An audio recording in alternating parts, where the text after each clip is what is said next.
In this episode, we sit down with the usual cast of our Nightshift crew, our motley crew, and talk about one of our favorite movies from the last 25 years, and that is The Matrix. It's a good listen. We had a lot of fun doing it, and makes you think a lot.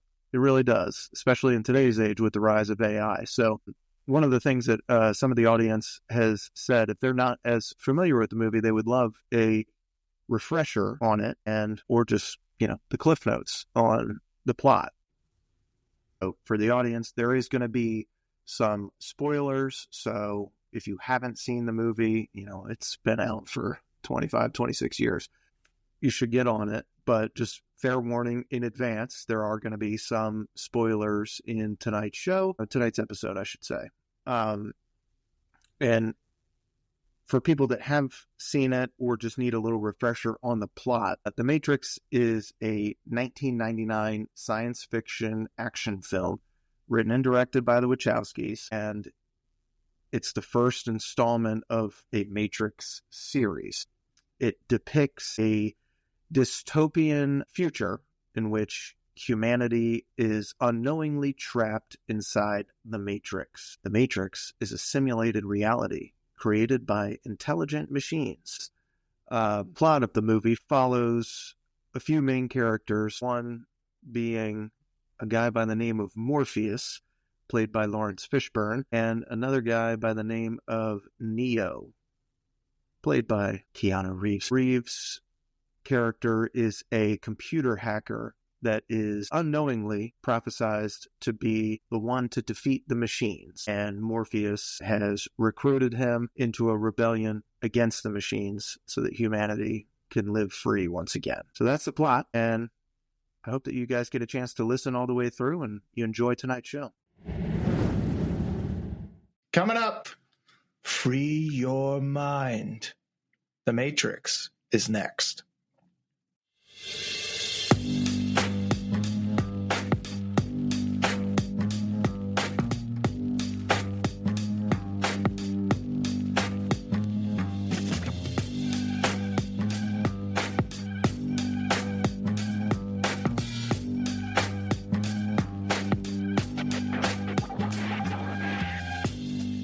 All right.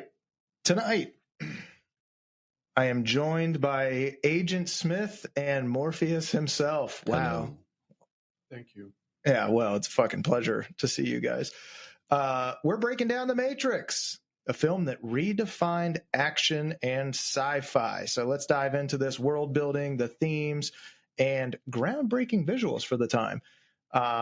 We'll hit the best scenes, the hottest takes, and of course, pick this apart and see what made it a cultural phenomenon. So, gentlemen, take your red pills. Follow us on this journey. All right? Free your minds. Plug in. Where were you when you first saw this? I was about 8 years old. Young Morpheus. I watched this very young. Dude, I don't even remember. I was very young. Maybe even younger than 8. It came out in, 99? Yep. Yeah. I was a young lad. My whole family, we watched them, all three of them. We watched them all together. You guys drove this and wanted this movie badly. Yes. Why? I think being in a simulation is on everyone's mind. Okay. Especially today. You go plug into any single podcast and someone brings it up. But yeah, and to go back to your first question, I don't remember when I saw this. My memory didn't start till I was like 11. So I don't know. And I would have been 4 when this came out. So good God. Yeah, I don't remember at all. I do remember watching it for the first time and not really getting it, just thinking it's really cool enough to get the video game, which was amazing. Hell yeah. But that was about it. So. It's got everything. It's got the greatest fight scenes. It's got a love story. It's a classic hero's journey. But it's also, at the time, you'd never seen anything like it. No.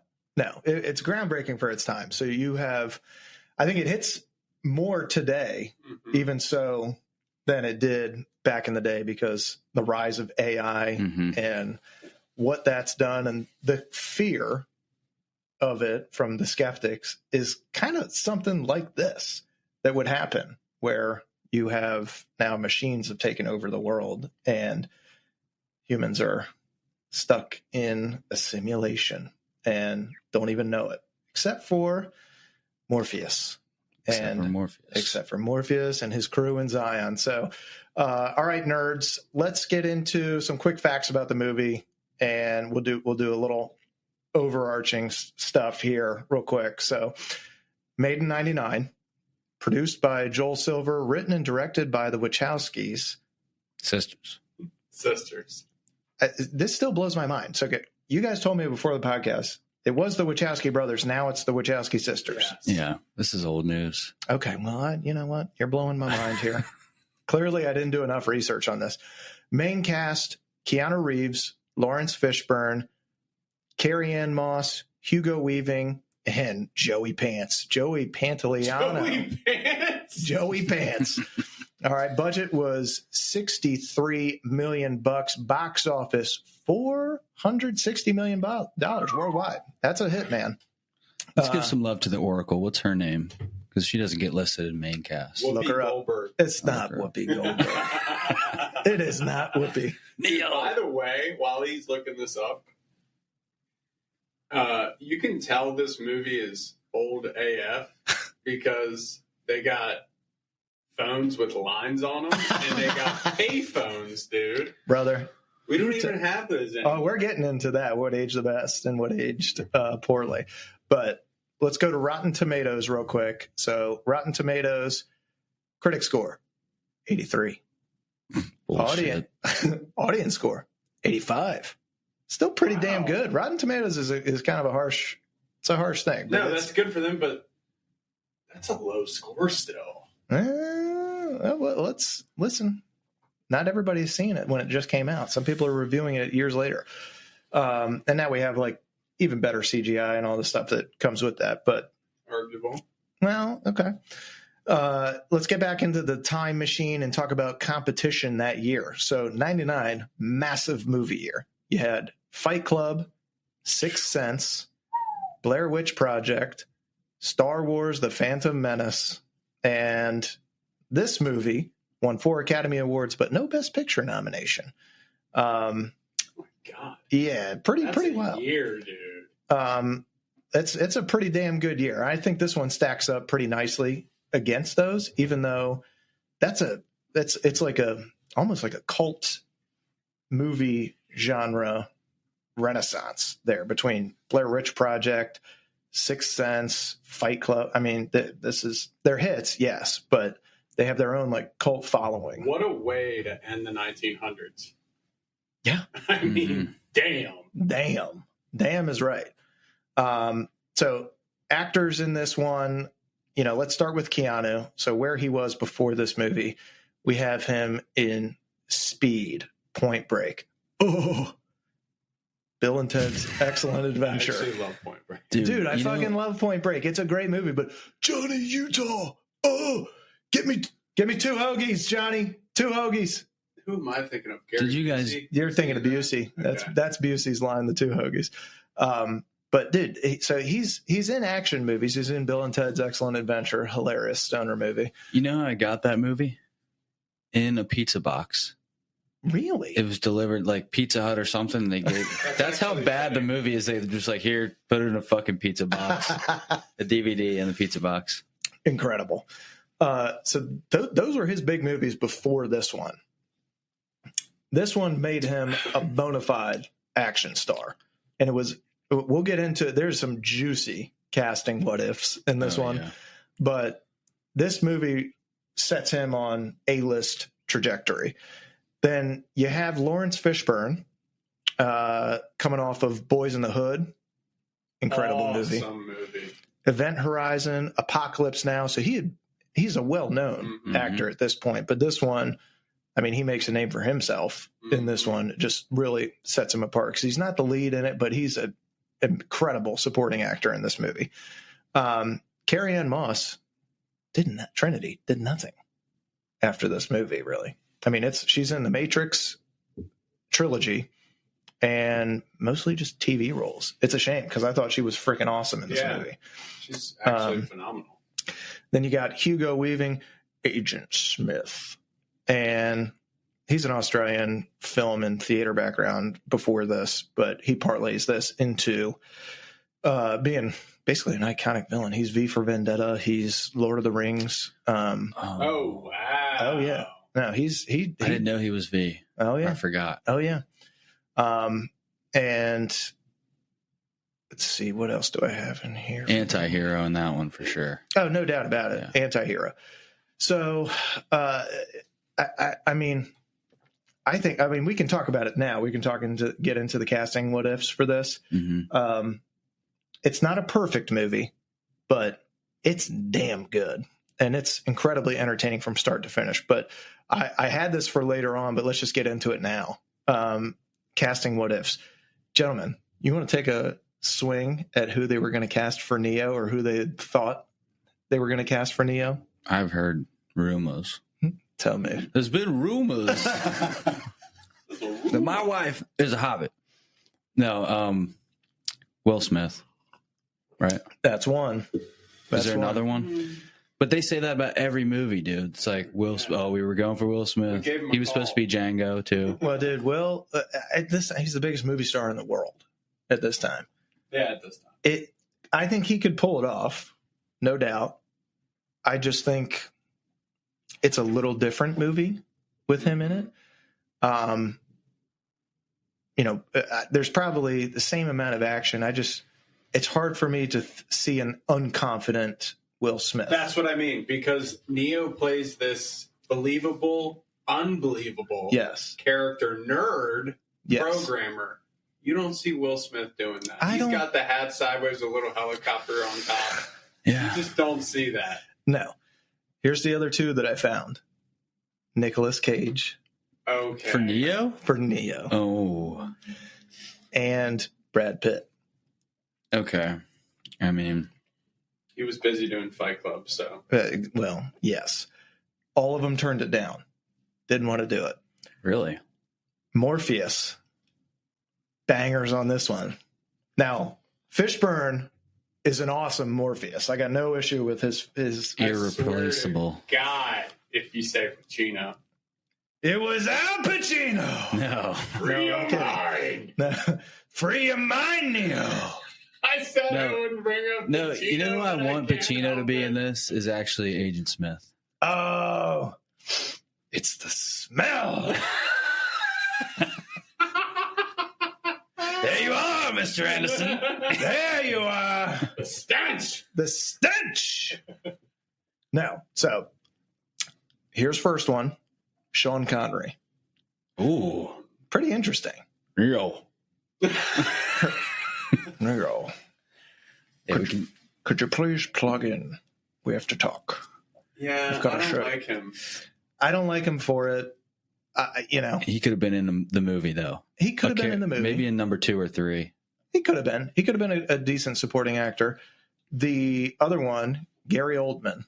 Ooh. Gary Oldman could have been real good. He can do anything. He might be the GOAT of acting. Now, I can't see Gary Oldman fighting per se, but... Has he ever fought?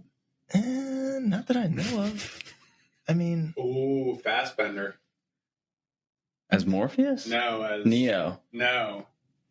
I mean, Fassbender could have done Neo, but that's if we're casting today. Oh, okay. The other one, Denzel.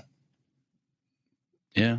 Denzel was considered for this role, and I can't remember if he turned it down or not, but I think he did turn it down, is what I heard. But he could play the role. The problem with casting Denzel is my man commands the screen when he's on it. My man. Now, Morpheus does own the screen when he's on there, but it doesn't take away from Neo. Yeah. I think if you have Denzel in there, it's just too powerful, and it takes away from this. You're like, Well, fucking Denzel's the one. I mean, look at this guy. He's the freaking most incredible human. So, Trinity, another pretty good casting what if. Salma Hayek considered. Okay. And that would be a little too much. I might watch it again. I mean, that she's too. Now, I gotta say, Carrie-Anne Moss, sexy as hell in this movie, but weird. But yeah, but that's what you got to be, dude. Yes. This is like Nerd Nation. It is Nerd Nation, and you have to have the look it's and believable. feel. I don't like Salma Hayek for this. I don't think so either. I've got I didn't hear this, but I've got one that'd be good. There's two more on my list. Okay, you keep going then. I'll come back to it. You tell me if this is her. Angelina Jolie was considered, and I think she could have pulled it off. Yeah, she could have. Maybe, but her fucking lips might have got stuck behind. You think so? They're just fucking huge, dude. See her calling into the phone. And do you think if we had Angelina and Brad in this, then that whole saga happens a little bit sooner than Mr. and Mrs. Smith? Yes, 100%. Is this pre Billy Bob Thornton and her, or is that later? This is around that time. Okay. We're talking late 90s. This is them. I think that they're together. And the other one, who I can't see this in any way, shape, or form, Sandra Bullock. God, dude. So that's what I had saw. Now, the most believable of all of those is probably Will Smith or Brad Pitt as Neo. But I don't like Will Smith as Neo. I don't like him as Neo. It's a different movie. Brad Pitt's too good looking for Trinity. Oh my God, Kate Beckinsale. I mean, dude, look, she's literally in this picture. She's in leather. But then again, what? It could work. I mean, in this good picture, she looks like Trinity too. I mean, I don't know if we can show the camera. But. Oh yeah, no, she does. She absolutely does. She could have totally pulled it off. She is also freaking ageless, so I have no idea how old she would have been at that time. But what? I don't actually know. She's 103, still looking Andy good. Milonakis was like 41 when he was she doesn't have Andy Milonakis' disease. Unreal. Dude, those were great casting what ifs. I heard one more too. Go on. Val Kilmer for Morpheus. Interesting. Okay, I could see that. The only rumors I heard were Val Kilmer and Will Smith. I didn't hear any of the other ones. Interesting. Oh, I got one. Is this a rumor or is this one that you want to say? This is one that I would throw in. Okay, go on. I would throw in Walken as Morpheus. Oh my God. Why? He's beginning to believe. No, because Neo is the one. Neo, guys, he's the one. You gotta trust me in this. If you see an agent, you should run. You're gonna go see the Oracle. Come on. We're gonna go see the Oracle. I'd rather see him as Smith. Oh my God. Are we going to do this every time? Just Pacino and Walken? Well, Pacino's a stand-in for any of these. No more Pacino, no more Walken, even if you can't hold it back. Only one. I'm absolutely not following that rule. Pacino could be in any movie. It's just whether it's going to be a comedy or not. Okay, Shane, you're Morpheus, but you're Pacino. And I'm Cypher. Hey, Morpheus, what do you think of Trinity? She's got a great ass! Pacino is... Do it again. Okay. I'll put you over the head with a soldering iron. You die in the Matrix, you die for real. You die. Leo, you do it again. The steak is juicy? No, he could have been Cypher. He could have. You know what? He could play that role. He's actually a pretty good villain. He's great.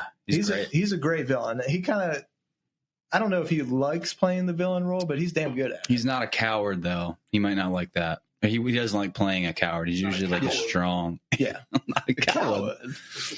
I'm not a coward. All right, gentlemen, let's fast forward this. Let's break down best scenes from the movie. What are the ones that stand out to you the most?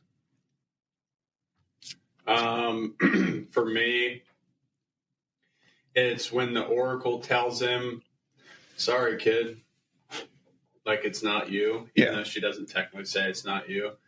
And when Morpheus first gets in serious trouble, and they're thinking, "You can't go back in. We got to unplug him," and he's sitting there thinking, and he's like, "Well, I'm not the one, so why the fuck does it matter? I'm not going to let him die for me."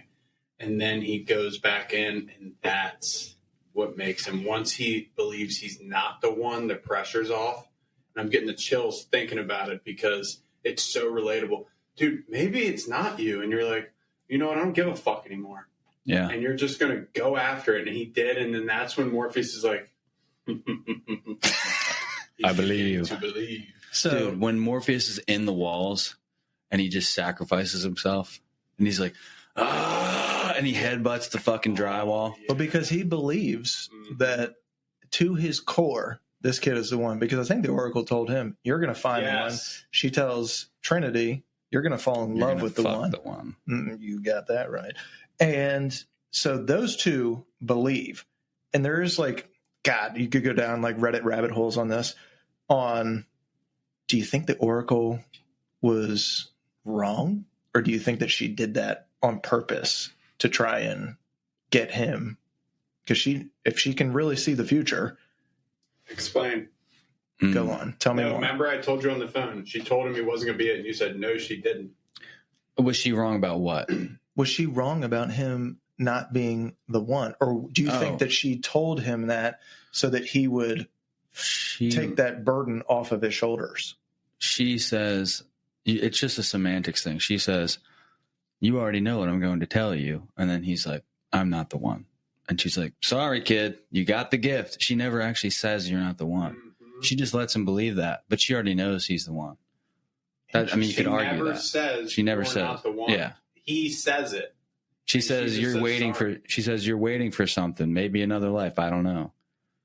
So she never says you're not the one. Interesting. He said what he needed to hear. Yeah. My other favorite scene, going back to the Oracle, telling Trinity her thing when he's supposedly dying and the Sentinels are lasering into and he's about to die. And she says, "You have to be the one because she said I would be falling in love and it can't not be true." Mm-hmm. And she didn't say it, but she said, "I love you." Yeah. And that's what wakes him up. And it's like, oh, dude, that was literally the best dialogue, dude. Like the way she said that. Well, it's interesting because you have, it's kind of like the tale as old as time. And that's what I think makes this unique is that, they're in this new world, but all you need is somebody to believe in you. And he's lucky he's got Morpheus as his mentor, and then he's got love, and they believe in him. And for whatever reason, that is what wakes him up. I mean, it's a fucking fairy tale type thing. But in real life, confidence comes from being able to do hard things, but you can't really do a lot of hard things if you don't have people believing in you. And these people fucking believe in this guy to the death. Yeah, I mean, if you think about smell, dude, is that one of you? I don't smell anything. But dude, if you think about all the most successful men and women, they've got somebody who loves them. Yeah. Because it puts behind that pressure, I would say. It puts behind that pressure of, oh, I got to look good for this. No, you just got to do your fucking job. You already had that part figured out. Your brain can focus and compartmentalize on just what's important. Let's talk. Hang on. I don't smell anything. I don't smell anything either. Did you rip one? I didn't. I thought it was you. No, not yet. I'm sorry. Wipe that sweat. So, hang on 1 second. We can cut that. My bad. Oh, we'll cut it. Don't worry. Let's go red pill choice. Morpheus delivers the ultimate existential question. Gentlemen, you're in that spot. You taking red pill or blue pill? Well, in fairness, I'm glad I rewatched the movie because he makes it very persuasive to take the red pill. Take this pill and you'll just go back to your normal life of being a depressed POS. Or you can learn about the truth of everything, and it's like, duh. I'm gonna take that one. It wasn't like a life full of pain, despair. Like, he doesn't say what it actually is. Like, he makes the blue pill look like shit. But you can tell, like, Neo's looking. You could tell that he's looking for something more. Yeah.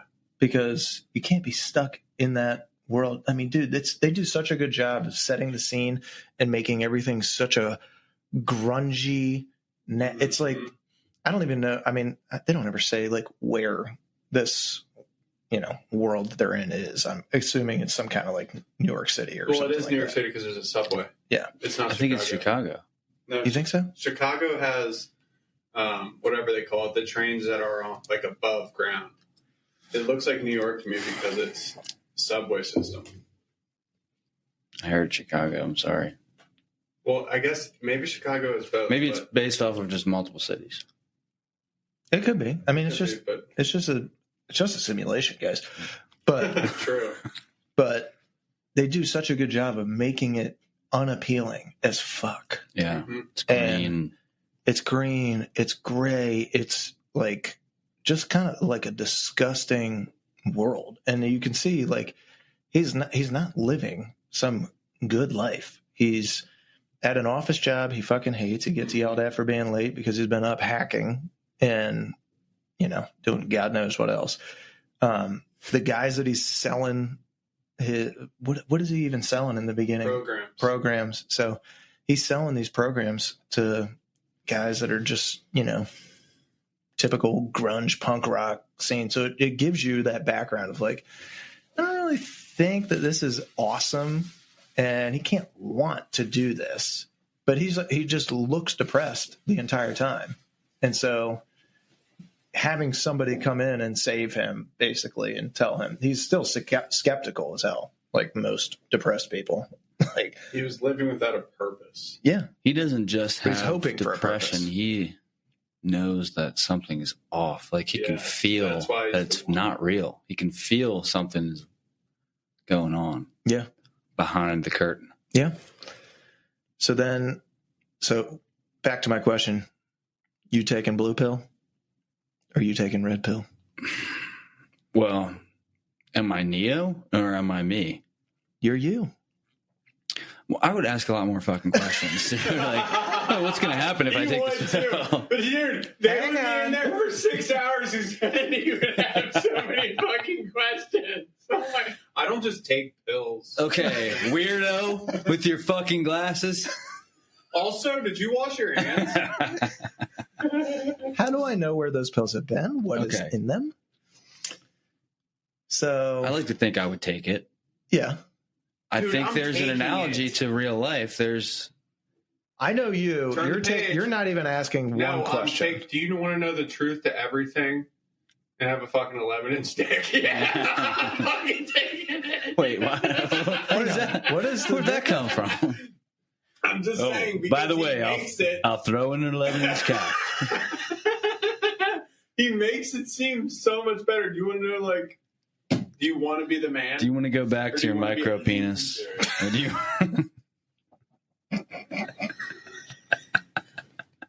I'm not asking questions, dude. Okay, fine. I already know you're not asking questions. If you're in that building, like when he was going to get out of the car and he was like, fine, I won't do it.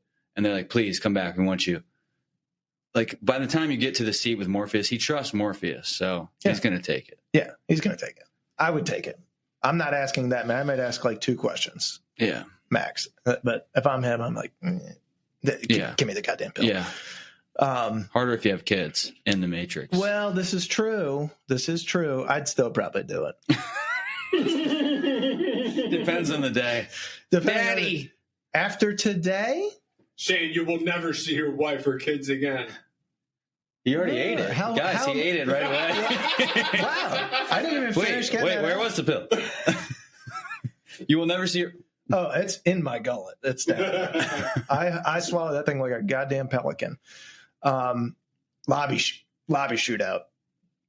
Loved it. My God. God, I love that. It had a mass shooter feel. It was a little creepy. It is a little creepy. Yeah. The video game scene feels amazing. That scene in the video game. Oh, you play that in the video game? Oh, yeah. I didn't have the one where you're Neo. Blow away, cops. Here's the moral dilemma. Away, dude. Moral dilemma. You don't feel bad either because they're not real. No, but you know here's what? Good call. Yep. No, but they are. They are, because they're dying in their little wet tubes. Yeah. So at the beginning of the movie, they say anyone who's not unplugged, anyone who's not a red pill, is our enemy, because at any time they could be an agent. Because the agents can hack into a real person's body at any time, and when we see it, he turns into the helicopter guy. You kill an agent, he turns into another guy. Yeah. So it is a real person that they're killing that's in a pod. Because in their head, they believe they got shot. Yeah, so they probably do die. So there it is again, dude. What is that? Is it the trash or something? It's not the trash, bud. Sorry. Let's take a quick break. We'll be right back.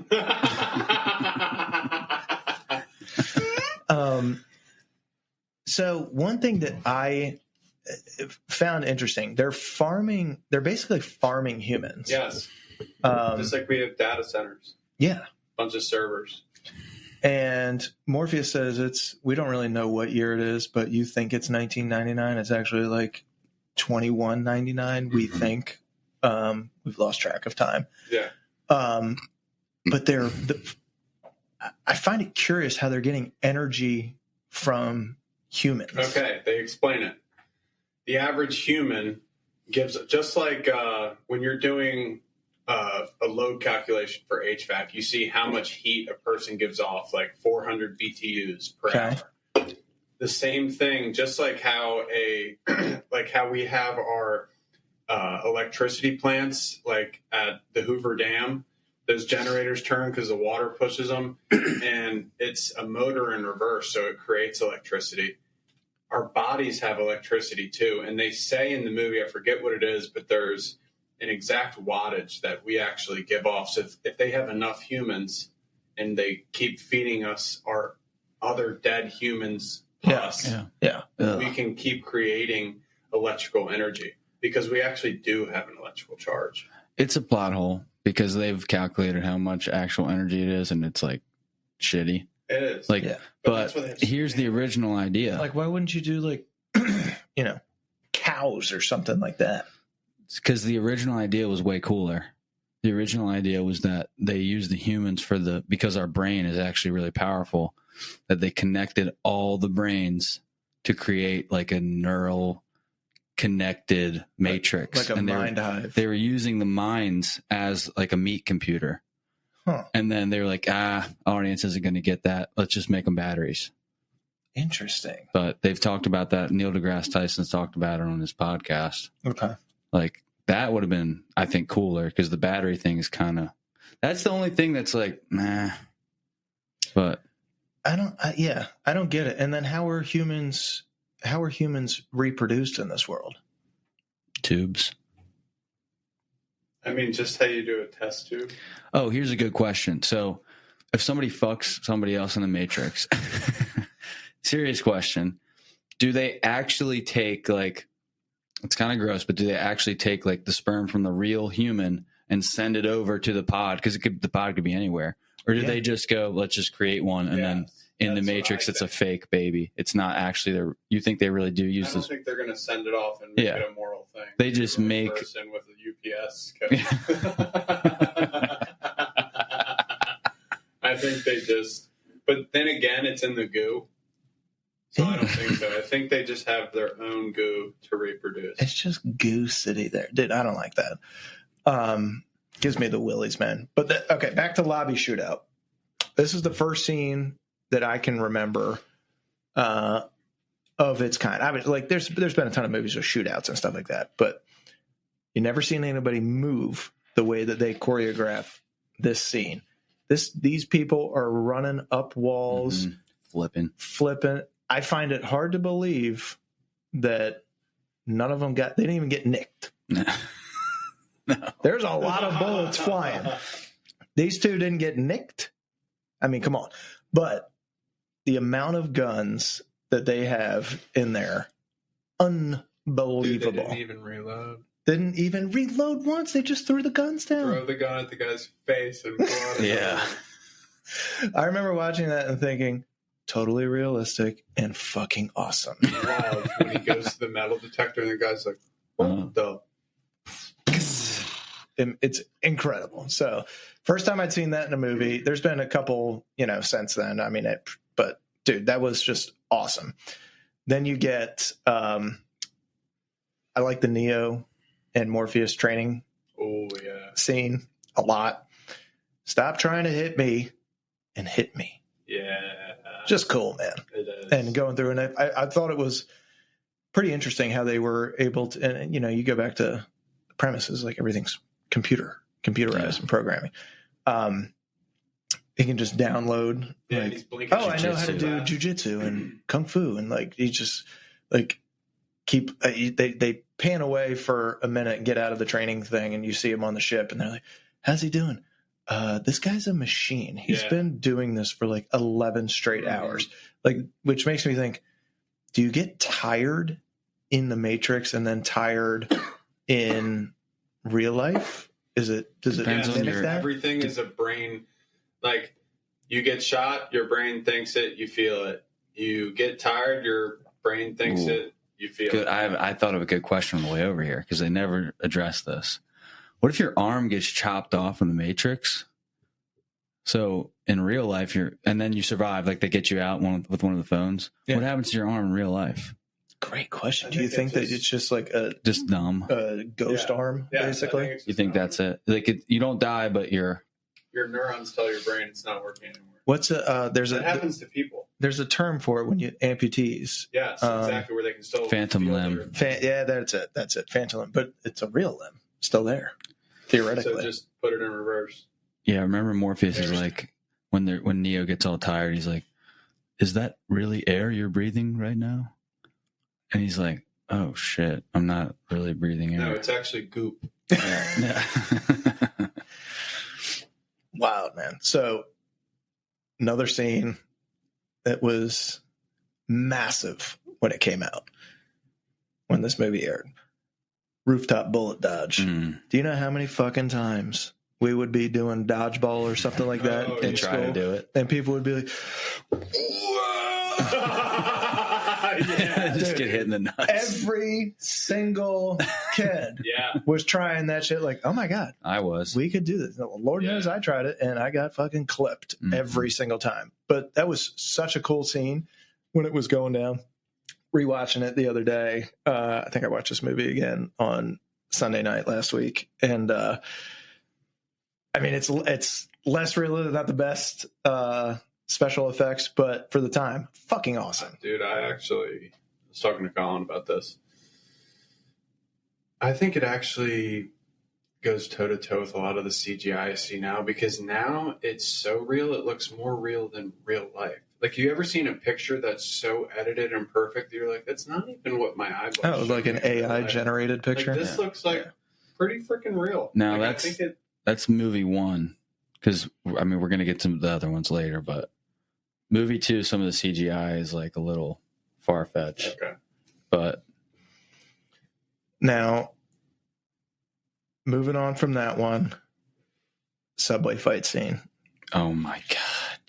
Subway fight scene. Gentlemen. You want to talk about chills? Oh.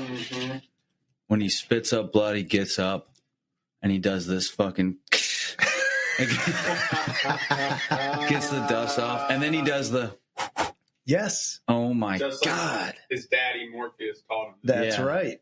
Dude, this movie is a chills factory. It just makes you feel the chills 100 times. You're like, oh my God. You were drinking the goop. You're drinking the goop and dude, it's awesome. First off, like great fighting. And it's such a contrast in styles too, because you have Agent Smith, who's fucking robotic. I mean, look at you. And thank you.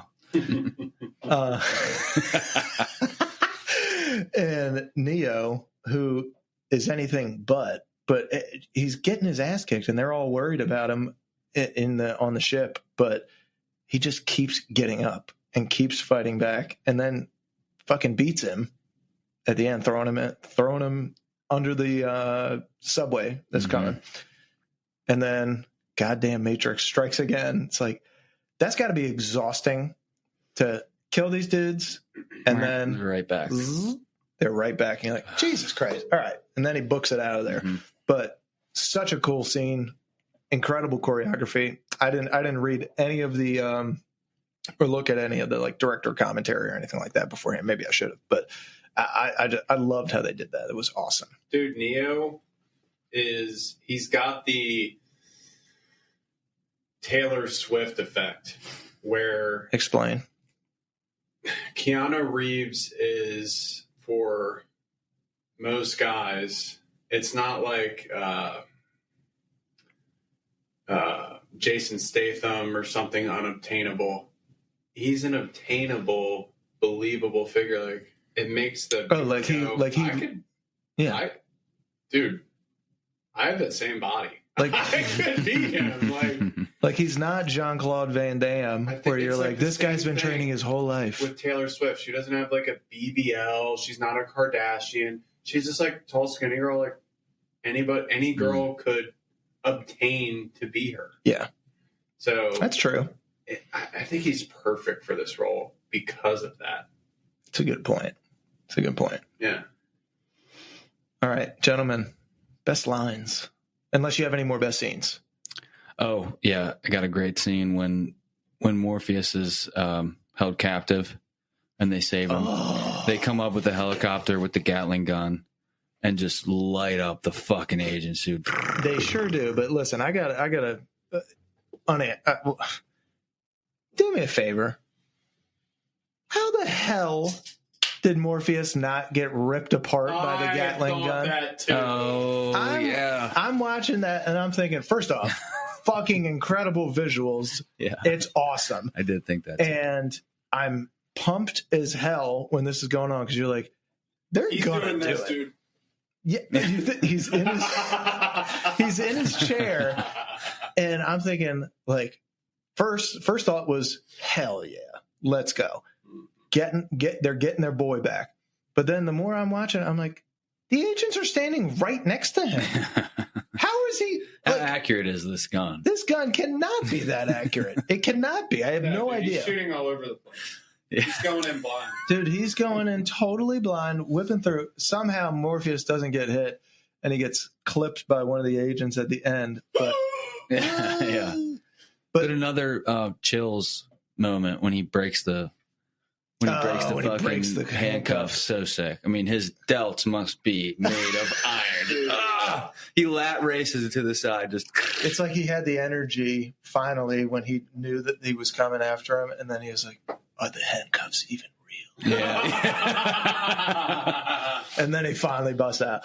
So I love that scene, dude. That scene was cool as shit because then it goes into the scene. Like, I guess it's still part of the same scene. He's pulling up Trinity on the rope. And that's what was he going to catch the helicopter? That's what you first think. At first, I'm thinking, oh my God. He's going to pull the helicopter up? Jesus Christ. And then he doesn't. And it's just her. And I'm like, oh God, that's more believable. Yeah. Like, yeah. Thank God. Because thinking like, all right. Yeah, exactly. And you're like, that would have ruined the movie if he did pull up the whole helicopter. No, dude, but just the way he pulled her up, it actually goes back to unobtainable, obtainable. It makes you go, I could probably do that. No, hold on. He doesn't have the triceps. He really doesn't. He doesn't have the core to pull that off, but somehow he does. Well, listen, he's not pulling up Dank DeMoss. But he has the belief. But he believes. This movie is about faith. And it really is, though. Because all of them, when they have the faith. Wachowski. Huh? Wachowski. No, I mean, Neo, I sometimes wonder, is it like, was he programmed to be the one? Or does he just really believe so hard that he can just manipulate? Because they all have enough belief that they can do more than other people. They can jump over buildings and shit. So it's an interesting question. It's a good question. One more scene that it's the climax. Pause. When he fucking figures out he is the one, and then he jumps through the freaking agent's body.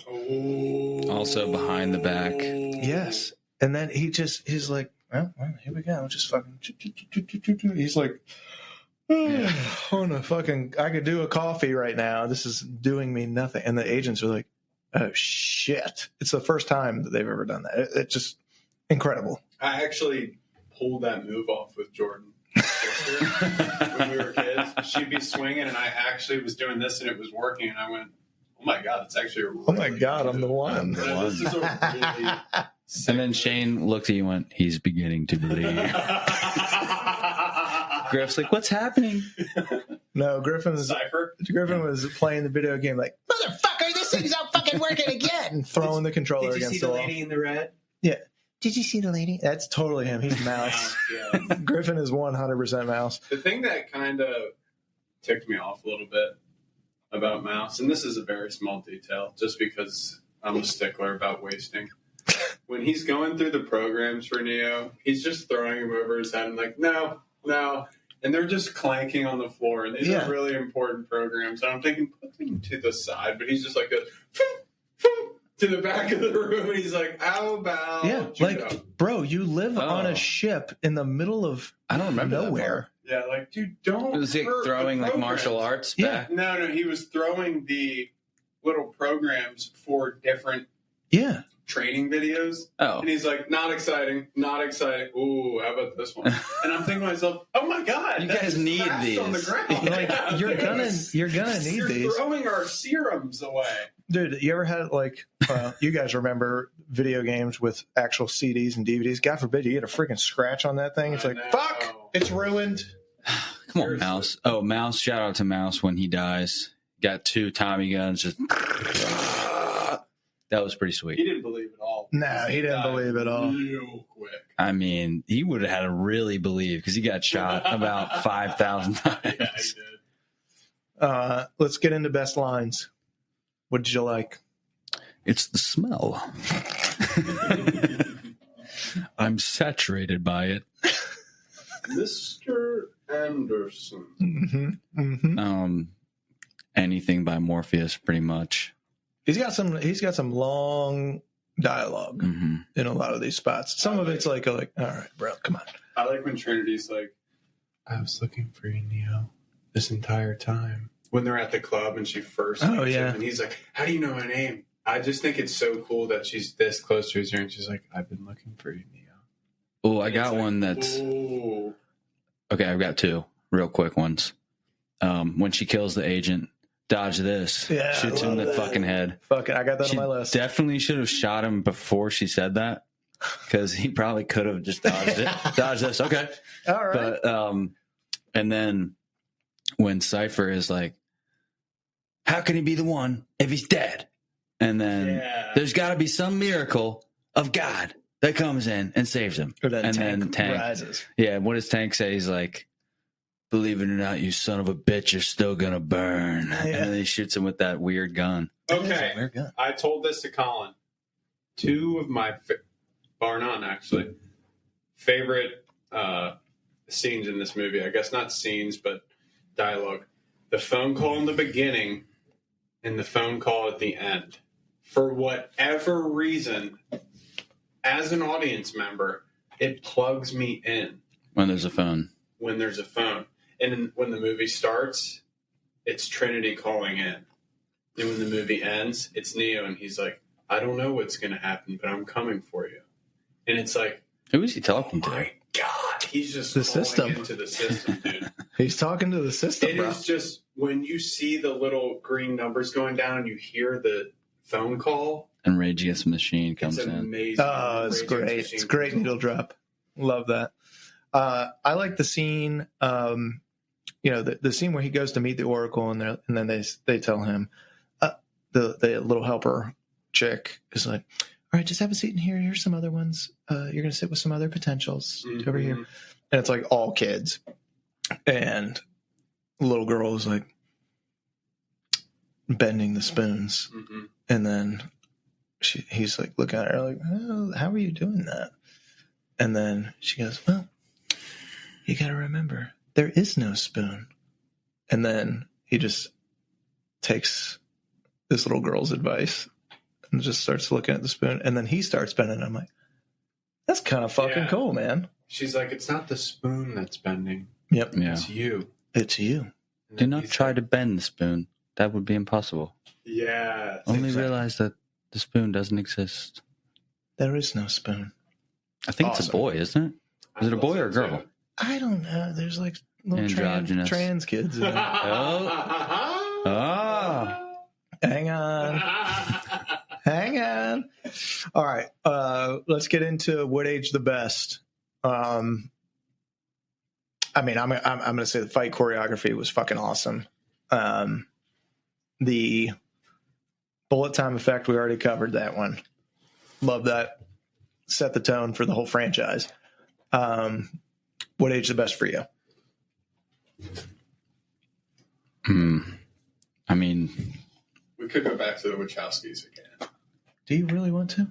No, I mean, because they aged really well. Did they? have you seen what they look like now? No. Dude, Oh, pull them up. I didn't know what they looked like before. But I remember when this movie They came out, they were the aged really Wachowski well. brothers. How the hell do you spell Wachowski? Are they like Wochies. Are they like Caitlyn Jenner Yes. level? All right, well, dude, Caitlyn's cool. Got no issue. Hey girls, I'm home. Hey girls. It's Hey, tough, girls. but it's good. Hey girls. You know what, man? Everybody's got their own personal journey. Good for Well, them. one of them transitioned a little bit better than the other one. Okay. One of them looks like with a wig. Like, Okay. did not change his big body at all. Oh. It's actually hilarious. Okay. Because That's I guess I got to look at the directors. I could have sworn that Here you they go. were guys. They were guys. I'm just not Thrown in operation. Games change. Turn the interesting. page. Oh, my thing is not working here. So when did they transition? Okay. Recently. Top is Okay, Would you? that's interesting. I mean, not my taste, but no, that's interesting. See, well, I wonder what sparked that, or if it's something that Fred Durst. felt forever. No, Fred Durst didn't transition, did he? No, but the guy on the right looks like Fred Durst. And then he's Francine. well, he's got a red cap on, so I get what you're saying. He's got a backwards Dude, red cap. They do not look like what I thought. No. Man, dude, I don't care what they did. You know what? They could write a fucking movie. Hell yeah, they can. This one actually looks better as a girl. Yeah. The other brother? Yeah, that's what everybody says. The bald dude, it was a little bit rougher of a transition for him, but That's all right. They're, like I said, they're living their best life. Good for Hey. them, man. They did a freaking banging just job know on this. this. Somebody out there's going to hit that. Yeah, you already know Dude, it, bro. You know there's always some guys like this. Okay. What? Dude, they're like our dad at the beach. There'll be Yeah. a fucking seagull that flies Dude, by and be like, he's you like see the this. legs on that thing? No, be like this. Every time, No, bro. that. Oh my God! Did you see her? Did you? Well, I'm just saying. I'm just saying. Just That's saying. how you know he's been married a long time. Yeah. Jesus, bro. Relax. Just nothing like horny old guys. Dad, if you're listening to this, I love you. there's no way he's going to listen. Do you think he will? He won't listen this deep in. He won't listen this deep. He'll listen to 5 minutes. Yeah, exactly. Dad, if you're listening, it was all Shane. What else? You literally brought him up. What else aged the best? 'Cause we're going to get into what aged the worst in a second. I mean, the glasses. Awesome. They're not the style anymore. No. So, but I mean, this was never the mainstream style.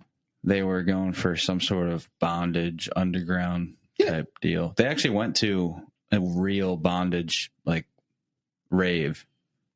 Well, knowing the history now, I can totally see that. The first scene when Neo meets Trinity. I think that was a real bondage club. No shit. BDSM club. Okay. In Cali or something. It just felt like Blade. It did, yeah. You know what? That's exactly what I thought. I was like, dude, this is exactly like Where's Wesley? Let's talk what age the worst. Dude, that's a good call. He could have been good at it. Wesley Snipes could have been. Snipes could have been great in this. Also, Stephen Dorff. The Deacon Dorff. Frost. Yeah. I like him, man. He could have been an agent. Alan. He could have been an agent. Oh, yeah. 100%. I think he could have been maybe a cipher as well. He's good at a bad guy. Joey Pants was off the charts, man. That fucking goatee was out of this Ed world. Norton could have been in this too. Yeah, he could have been in He's it. good as that nerdy guy. Like Neo, he could have been maybe. And now we're pushing it too far. I can't. Know. I mean, I know Mouse. he's got Fight Club, but I'm not. That's like the only fighting thing. Actually, I don't know. Maybe he did American History fight X. much. He was actually in American History X, dude. Wouldn't fuck. Oh, he was because he got big. He put on like 60 jacked. pounds of muscle. Good point. But he Howard County's finest right there. true. Let's go. He didn't fight in Fight Club though. He did, but Yeah, he was. did. But when you see his scenes, he's always getting beat. Yeah. And then He loves Durden, his alter ego, was always winning. Mhm. And that's probably part of the reason he's not in this is they're filming that at the same time. But Who was it could have that been interesting. chick?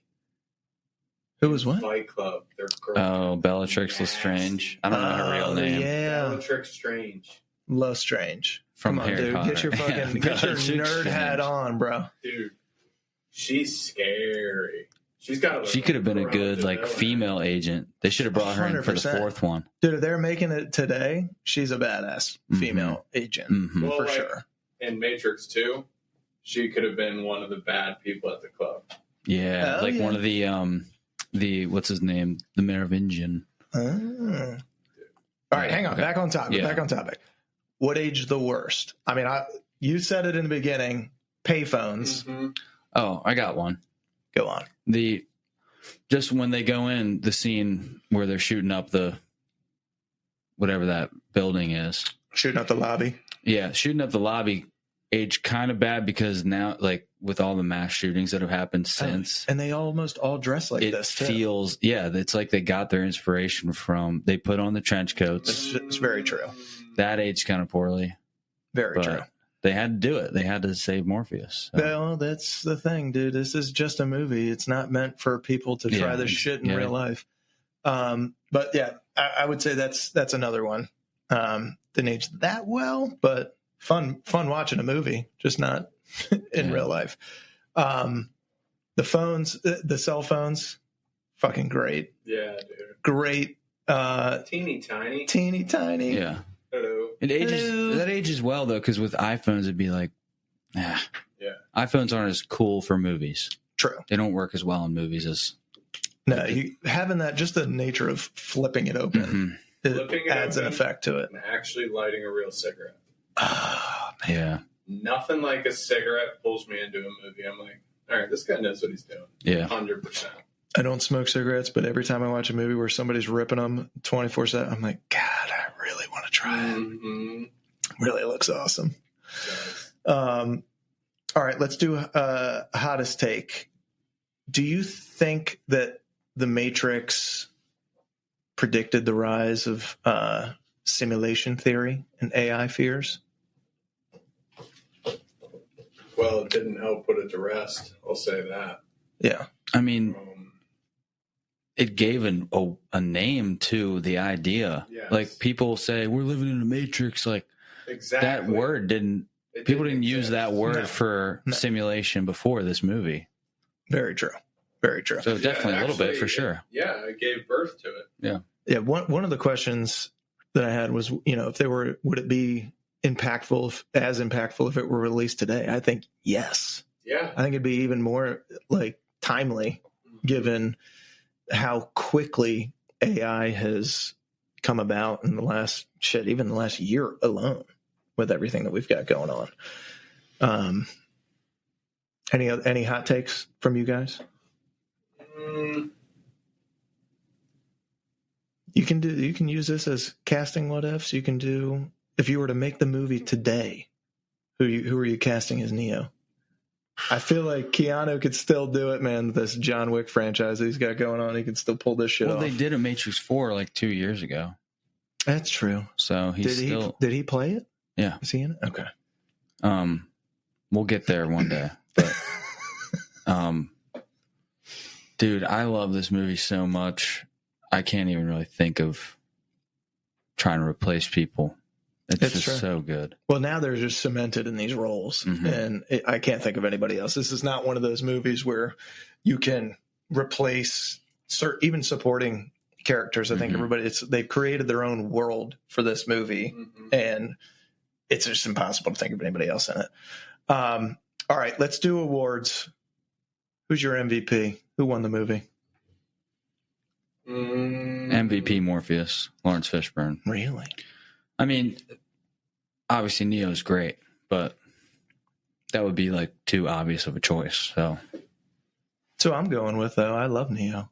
I do too. He fucking crushes. I agree with you on Morpheus. I think he's great. Mr. Anderson. Oh, true. Yeah, I'm sorry. Yeah. Agent Smith. You like Agent Smith? You think he won the movie? Anybody else who does that, you're like, nah, he is the perfect scumbag. He's pretty good in that. So I got him for best supporting role because he's not the lead, but he's in it a ton and totally believable in his role as ruthless, emotionless AI freak of nature that is out there to keep the humans in line and wants to do whatever it takes. I would say he has a little bit of emotion. That's why, because he takes his glasses off and he's like starting to kind of develop feelings weirdly. The other two are like, what were you doing? Yes. Yes. So he's not operating properly, which leads into the other two movies. But true. What about best overacting moment? Probably the tank scene when he kills Cypher. Yeah. Very unrealistic. Why didn't you just shoot him? And he just says that line. It's a sick line, but I've got pretty much any of Morpheus's monologues in this. I think they're awesome, but totally fucking over the top. And so I got that as overacting in general. But if I got to go specific scene, I don't know that it's overacting, but I got to go back to the fucking Gatling gun Morpheus breaking. It's just like, first off, how is he not dead from the gun? Neo is just blasting the entire space. I don't see how he's alive at this, but he is. And, whatever. He fucking runs out of there and Neo catches his ass and saves him. But I got that as my best overacting moment. But you like Cypher? I think Neo, honestly. Really? A little overacting and people even make fun of it. The way he talks, like the way he sighs, it's just like you're into it in this movie. It's almost underacting sometimes. That's what it's like. He just whispers all the time. Wait. They're about to pull the plug on Morpheus, and he literally goes, "Wait." He whispers, "Wait." He underacts. He should be like, "Wait." That's true. Hold the fucking phone. Don't touch him. Yeah, I'm with you on that. Let's go funniest moment. What do you got? You kind of said mine earlier and this might have been pre-recording, but Cypher loving his simulated steak. Yeah, that could be it. It's juicy and delicious. Most unrealistic scene. Well, I mean, if they're in the Matrix, everything. The most unrealistic thing, even in the Matrix, is the trying to catch the helicopter. Yes. Yeah. Oh my God. Yeah. For me, it's probably the little metal parasite shrimp. Ooh. Sucking it out. Oh yeah. Vacuum. But they're in the Matrix still. You think they can't? You don't think that the vacuum battery is powerful enough to suck that thing out? No, it's a Dyson. I just see her Have you had a Dyson? Yeah. Let's no way you're getting that little shrimp out of there. no. Even the German models, they're only. German models. All right, best needle drop. Well, let's not. We're all going to go to Rage Against the Machine at the end, but let's not sleep on just the soundtrack itself, the horns, the opening horns. Every time there's a big moment, whoever I don't know who the composer is, but god damn, he's good. They're good, man. It's good. I like Spy Break during the lobby shootout. I like that, but I think Rage Against the Machine at the end is just like sign it, perfect. Like sign out, we're good. All right, let's do some real life impact here. How did the movie change the industry? I think it not only gave birth to a name for what could be as far as AI, but it might have gave birth to ideas for AI. It could have gave birth to ideas for AI, like I don't know when World of Warcraft and that crap came out, but I'm pretty sure it's around this time. Having an alternate life online where you see guys like South Park makes fun of it, where they live their whole life online. Yeah. Like, I think it was literally around this time, if not a couple years later. And then, just like technology does, it's like dog years. Everything moves so quickly, and now we have ChatGPT. Yeah. But this is also like robots. It's also like the rise of the internet too at the same time. Like it's been around for a little bit in 99. It's not brand new, but we're still dealing with dial up and all that other shit. I don't think Facebook was out. No. Facebook came out in like close. 2006, maybe 2005, 2006. So, but this kind of sparks that, in terms of cultural influence, it sparks that, living through your computer. And that's what we do now. We live through our avatar. That's online. Yeah. God, do you remember Farmville and all the other shit that Penguin guys Club? They even tried what did Meta do a couple years ago? Then they have like a virtual world where guys, dude, and I only follow this stuff because I sell real estate, as you guys know. Shane O'Leary. Yeah. They had guys during COVID buying like $5 million mansions in Meta's like virtual reality world. Do you not remember that? What? Dude, no. Unbelievable. Like, bro, it's a fake world and they're spending real money on this fake world. Bizarre. Totally bizarre. But in terms of the industry, I think it movies in general kind of revolutionized visual effects. Bullet time kind of became a Hollywood staple. I think it inspired a lot of the modern sci-fi action films. So you look at Inception, John Wick, Ready Player One, like all that kind of stuff, where you can loop in to a different world. I think it also influenced, like you said, a lot of discussions on artificial intelligence, simulation theory, philosophical thought. Inception and Shutter Island and stuff like that are probably pretty good examples of just taking, this is like the Godfather for movies like that. Dude, even the new show Fallout, the chick finds out one of the other vaults is a human farm. You remember that?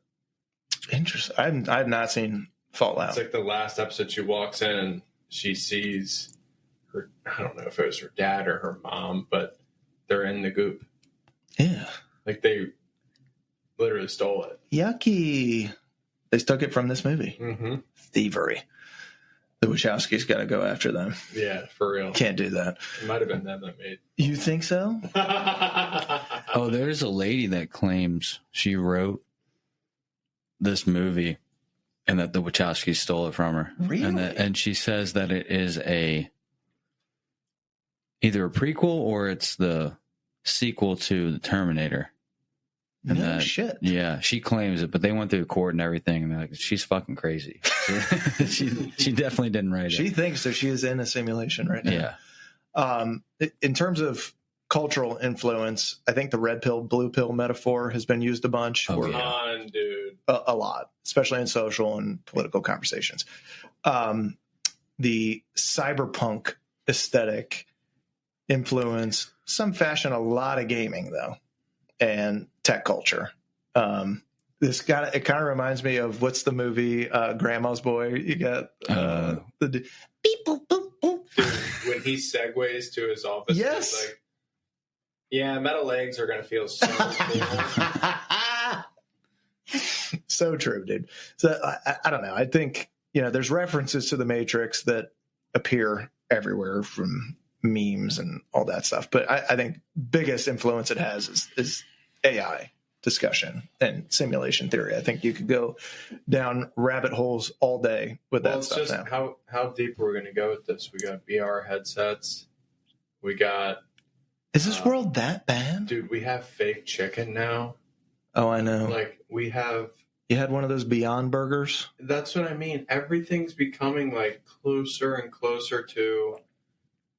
Would you just plug in? Because... It's going to be a reality one day. One day, I'm sure it will be. And it's close. It's probably closer than we'd like to admit. And how many kids are just iPad kids? And this is how it happens, too. They create it. You're going to be like, fuck that. I'm not doing that. But then some guy that's a paraplegic is like, I'll do it. Yeah. Because why the fuck not? I'm just laying in a chair. Yeah. Severed. Just like Severance. Man, my innie is going to be fucking awesome. Yeah.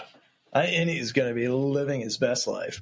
Well said, man. It's a great show right now. Let's get into poking holes. We did a little bit of this. We talked about if Neo is the one, why didn't the Oracle just what I said that she said he wasn't, but your semantic argument is a good one. Mm-hmm. So she didn't say that he wasn't. She just told him what he needed to hear. My theory was she's just manipulating the outcome in order to maintain balance, and that she knows that he's the one, but she says what she has to say to get him to not necessarily believe, but get on the right path. Because if she truly can see the future, that's the only thing I can think of, is that she would be like, all right, I know if I tell him he's the one, that it's not going to work out because he's going to believe too much. He's not going to save Morpheus if he thinks he's the one. Exactly. How do the rules of the Matrix work exactly? Sometimes agents seem like omnipotent. Other times they get bested in a hand-to-hand fight. Like, when they absorb somebody's body, does it matter how athletic that person is? Like, I don't think it does. No, because they change into themselves. They change into themselves, but like some of them get their ass kicked and other ones don't. Like, well, Morpheus even says that they are part of a world that has rules, and those rules can be bent. Yeah. So that's why he thinks Neo can beat them, because he's not subject to those rules. Interesting. I didn't think about that. Yeah, it makes sense, because if they have a set of binary code, you mess with that code. Yeah. What's weird is that a coder. How the other people that aren't the one can also start to not live by those rules a little bit. Yeah. None of them get to Neo's level, but... How many of them do you think were told that they were the one? Well, they do say that they went through a bunch and that they died. Like Morpheus and Trinity woke people up. That's why Cypher was like, yeah, there was like 5 before you, and they're all fucking dead. I just thought of something. Going back to the Wachowski sisters beating the binary code. Boom. I don't know what that means. like man, woman. Alter that a little bit. I think you're going too deep. Okay, I'm just saying. Because they did come out, like Colin said, and say No, it Well, is about trans. There's a video that I have not You're watched. saying this is the rise of non-binary? Yes, dude. I don't even know what non-binary means. Means you don't identify with As a either man. male or female. I find that to be bizarre. It's binary zeros and ones. So non-binary is I'm just existing. Yeah, you're like a X. Well, that fucking doesn't make any sense. You get like, I know. I mean, you can feel that way, I guess, but I don't know. It just seems like you are one or the other. It's not like, what do you take all of your parts off? Yeah, I So you're guess. just a Ken doll or a Barbie doll? I don't get That that. would be Maybe asexual. That's like deeper meaning. That's okay. See, I gotta get into a class that can tell me what the difference in all this stuff is. I'm too Free your jaded. mind. All right, let's do some trivia because I did find some good stuff in my research. The Matrix Code. It's actually sushi recipes that are reversed. Did you know that? No, I did. The that's free. falling green code wasn't random. It was inspired by Japanese cookbook characters. Yeah. One of the guys that worked on the movie who was it that came up with it? It was like his wife's sushi recipes or something. Something like that. Yeah. Bullet time was inspired by Japanese anime techniques. The Wachowskis screened Ghost in the Shell. I don't know what that is, but they screened that for the crew. Guessing it's an anime movie. I'm not into anime, so sorry to my anime people out there. Not sorry. Okay, fine. Although I did watch Dragon Ball Z sometimes as a kid. That show was sick. That show fucked. It was awesome. And they wanted to bring anime style slow motion action into a live action cinema. So it did a pretty damn good job. The actors spent months in martial arts training to do their own fight scenes. So Keanu had some kind of a neck injury, but he trained anyways rigorously under some Hong Kong choreographer Yun Wu Ping. Hopefully I said that right, Yun. Oh. Even Hugo Weaving went to training despite his more rigid Agent Smith. I mean, he looks like a UFC fighter in this, so Do you think so? I believe it. Yeah. Yeah. You go. The rooftop jump scene was so intense. Carrie-Anne Moss had to convince the stunt team that she could do it, and then she did it flawlessly in one take. That's awesome. It's fucking awesome. Dude, she's a badass. Neo's sunglasses brand became a cult classic because of this movie. It is Blind with an E at the end. Oh, really? Ooh. Minimalist design sparked a trend in cyberpunk style eyewear. I mean, so you're onto something here, Morpheus. I think you're good. You've had these glasses since. I've been in the game. You never stop. Yeah. No, you've lived that Neo life for quite a while. Let's see what else. Let's talk alternate endings. What if Neo never chose the red pill? We don't really have a movie. Would another resistance member have risen in his place, though? What do you think? Maybe more. It depends on if you believe that. Maybe Cypher could have done it. Do you believe that Neo is the only one that could be the one? Or is it just because of his belief? That's the question. That's a good question. Because then if it's just that he has the faith, then I think the machines they programmed it in, they said it. I mean, we got to get to the other movies because they explain this shit a lot more. But he's the anomaly. They built it into the Matrix. There's a popular fan theory on Reddit that argues Agent Smith, not Neo, is the one. He's the anomaly because he can go into something beyond the system that mirrors Neo's journey, and it's his destruction, not Neo's, that truly resets the Matrix. Thoughts? I mean, it's like what Kennedy was saying earlier. He's the only agent that shows emotion. The other agents are actually freaked out by him. So it makes sense that without him, maybe you don't beat the agents because they don't have a little bit of a conscience. True. I don't even think the other agents notice smells. And he smells, dude. So it's a little weird. It's like, is he a person for real? Yeah. Tough, unanswerable question until you get to the next movies. All right. Who won the movie? Which character? Mm-hmm. Is that different than MVP? Could be.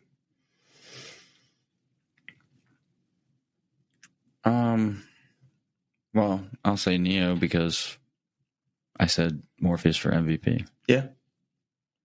I mean, I think it's a no-brainer. Neo wins the movie. Yeah. Keanu, he from a actor standpoint, transforms his career, becomes an action icon because of this movie. I think he set himself up with Point Break and the Speed movies and all that. But this is what sets him up as a bona fide action star. So I think it's no doubt Neo wins the movie, but Trinity wins the movie. Trinity? She saves Neo. There is no Neo without her. She finds Neo. Morpheus can think this all he wants, but she's the one who goes and finds him. She's the one who falls in love with him. She's the one who makes him, because she loves him, feel powerful enough to do what he needs to do. Without her, there is no Neo. Well said. She won the movie. Well said. All right. Hugo Weaving as Agent Smith. How'd he do? Unbelievable. Unbelievable. Fucking kills. He's one of the best villain performances in sci-fi history because of this movie. Yeah, he looks the part perfectly. And you guys said the Wachowskis. I don't know if they won the movie, but revolutionized action filmmaking because of this movie. Oh, they're brilliant. And visual effects and the whole deal. I mean, they low-key changed the world. They gave a name to Matrix. No one would have ever called it that or even started to think of that. What's your personal rating?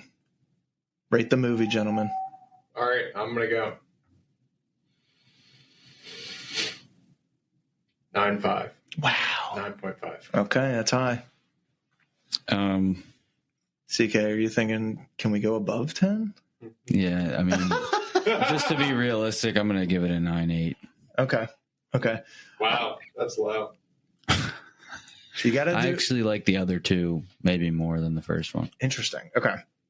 So with all these personal ratings, you got to go with, you put some context into it. It's got to be for the genre and, what the film is trying to do. I'm going to give it a 9.1. That means we should average out around 9.5. Mm-hmm. One sentence takeaway. I believe. Say no more. Free your mind. Gentlemen, it's a mind-bending sci-fi classic that reshaped action films forever. So that's it. That's a wrap for us. That's it for our Matrix episode. And remember, there is no spoon. Okay? Next on the Night Shift, we're tackling a cult classic. Joe Dirt. Get ready, everybody. Follow, subscribe, leave a review. Night Shift out.